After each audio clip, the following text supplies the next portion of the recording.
Ohio State wide receiver Emeka Egbuka is a zone buster.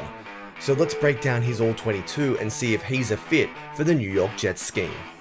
Let's go. What is going on, everybody? It's Luke here from Play Like a Jet, and we're back in the film room with another All-22 breakdown, and today we're focusing on Emeka Egbuka. He's the Ohio State University's leading receiver of all time, so what does he do really well, what's going to translate, and why do most people have him as a consensus first round pick? Not that I necessarily agree. It all starts with zone coverage. He's got great nous, football IQ, and finds the soft spot repeatedly.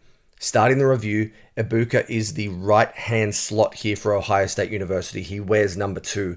Look how he stretches the field vertically, like JSN used to in this scheme, does a great job tracking the football, and takes it for a house call. Now, yes, this isn't beating man coverage, but he's got underrated speed. I like how he attacks at the stem here, gets over the top of the linebacker, and then does a really nice job at the catch point, working through the defender, late hands, and it's a touchdown.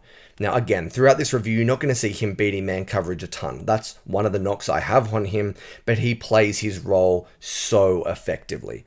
And it was not a one-off. Here's a great example. Number 3 receiver, left-hand side of their formation here for OSU, just runs into this vacant void between middle field open.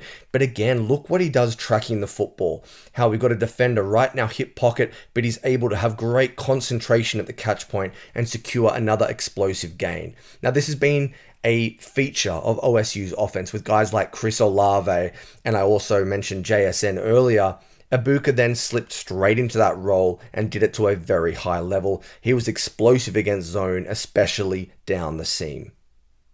And here are some other ways that OSU used Egbuka against zone coverage. On this occasion, he is covering the tackle tight inline left-hand side of the formation. Look how he's going to fake block and release. We've got heavy play action, and he just pops open for the touchdown. Again, this is kind of my biggest hesitance with him, is that a lot of this is scheme-based and scheme-related. Now, if he goes to a good system, I think he's going to be a super-duper reliable wide receiver too. I think he'd be best as the third pass-catching offense, so a team that has a big tight end as well. But he's just really versatile. He's a good enough blocker that you can put him in these situations to block and release, to fool the defense and ask lots of questions. Again, another explosive play. And you're going to see this a ton. Dagger concept to the right-hand side for Ohio State, something that you see in the pros every single Sunday. Does a really nice job on the dagger route. He's going to get the football here, good timing, good feel against zone, and it's another big chunk play for Egbuka. He's got really nice feel. He stretches the field vertically. He threatens the safety, makes them open their hips and start to bail. We're worried about him going straight down the seam. We've already seen his ability to do it. Now we snap off the dagger and it's wide open. Some of the things he does really well, the nuances that I like about his game, I have no questions about Egbuka versus zone. And they also tried to get the football to Emeka Egbuka on these design touches.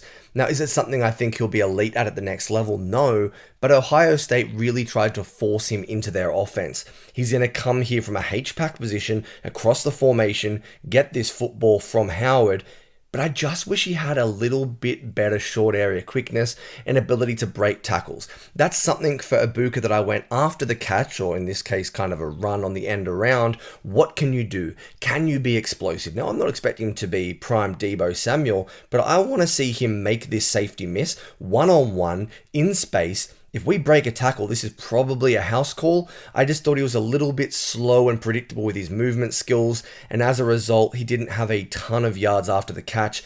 As a guy who's going to feature heavily against zone coverage, I would have liked to see a little bit more out of Egbuka, and that's where he started to drop for me. But they did a ton of it. You're going to see him flash across the formation here. We're going to throw the ball to number 2, and he's going to go and get the first down with nice speed, find the edge, and he'll do a job for your football team. This is why I keep saying I think he's a good wide receiver too. I've seen some people compare him to a guy like Robert Woods, and I totally get it. He is safe, he has a high floor, he catches everything, and he can do these types of things for your offense. Now, to finish this mini review, I tried to find a couple of clips of Egbuka disposing of man coverage and some different ways that he won. I really liked this one from the slot against Oregon, right-hand side of the Buckeyes formation. The work he does at the stem to set up the corner is elite. He pops wide open and again makes a really nice catch in traffic, but it's what he does here in the first 5 yards from the line of scrimmage. Look how off the snap he sells that he's going to have an inside release. His body language and his direction all points to him running some kind of crossing route or an in-breaker. Now we're going to really pivot off our inside leg, snap this to the outside, and he just blows straight past the corner. Again, if he's playing predominantly in the slot in the NFL, this is something you're going to see him rely heavily on. It translates really well. I just didn't see a ton of it, and that's why he started to slide to wide receiver 4 or 5 in my rankings.